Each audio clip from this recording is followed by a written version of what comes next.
Ya, masyarakat ekonomi ASEAN ini sudah diberlakukan. Tapi kenyataannya Indonesia masih kekurangan tenaga ahli. Contohnya adalah insinyur. Profesi ini kita masih sangat kekurangan dibandingkan negara-negara yang ada di ASEAN.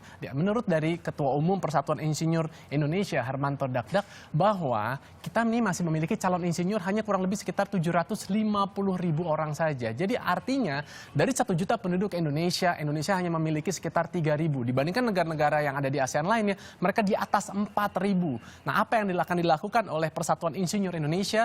Mereka akan lebih memberikan kemudahan agar insinyur-insinyur Indonesia itu memiliki sertifikasi supaya lebih bisa bersaing. Kemudian juga mereka akan mendorong dibuatnya museum, kemudian di sana ada display, diperkenalkan kepada adik-adik kita, anak-anak kita yang masih di SMA, di SD, di SMP, sehingga mereka lebih mengerti akan profesi sebagai seorang insinyur dan juga peluang-peluang yang ada di sana. Inspiratif kan?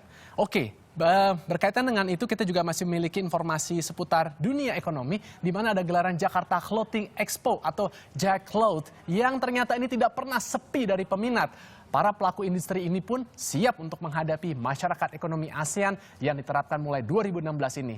Mereka pun yakin bahwa produknya mampu bersaing di pasar Asia Tenggara. Gelaran Jakarta Clothing Expo atau JCloth kembali digelar mulai 30 Desember 2015 lalu.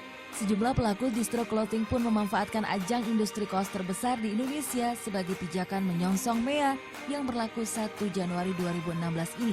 Meski tahun ini merupakan tahun ke-6, namun animo pengunjung tak pernah turun. Produk yang di JCloth itu kayak apa yang kita cari itu semua pasti ada di JCloth gitu. Pas dicari di online mungkin kayak cuma ada beberapa barang yang nggak ada, tapi pas di JCloth tuh kayak semuanya tuh ada gitu. Dari JCloth pertama diadakan, jumlah tenan yang berpartisipasi terus bertambah. Dari yang awalnya hanya diikuti 70 tenan, hingga kini hampir 500 tenan. Jumlah pengunjung dalam satu kali event pun tak main-main, sekitar 350.000 orang dari seluruh Indonesia dan luar negeri. Tak heran dalam sehari perputaran uang di JCloth bisa mencapai 35 miliar rupiah. Lewat potensi tersebut, penyelenggara JCloth yakin perdagangan bebas masyarakat ekonomi ASEAN atau MEA di depan mata tak akan mengancam produk-produk clothing dalam negeri. Kualitas barang-barang yang mau kita jual gitu loh dari brand-brand Indonesia, ya emang nggak kalah. Selain lebih murah, berkualitas dan seninya, kreativitasnya itu lebih dapat gitu loh. Salah satu tenan yang merasakan kesuksesan acara JCloth adalah Squimos. Di hari pertama saja, clothing brand asal Bandung ini mencapai omset lebih dari 100 juta rupiah. Meski begitu, bantuan dari pemerintah untuk memajukan industri kreatif anak muda, terutama di bidang clothing, masih sangat diharapkan. Jadi lebih membantu untuk distribusinya aja lah. Untuk dibuka bahwa ada segmen-segmen pasar yang sama pemerintah dibuka misalnya ke luar negeri, terus keluar kota juga ada informasi-informasi bahwa daerah sini, daerah sana itu membutuhkan desain-desain baru, gaya-gaya baru.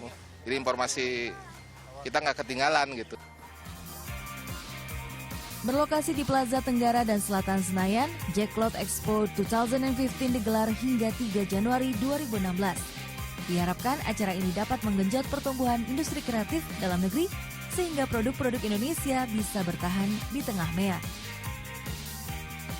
Gita Ayu Pratiwi, Reza Anindita melaporkan untuk NET.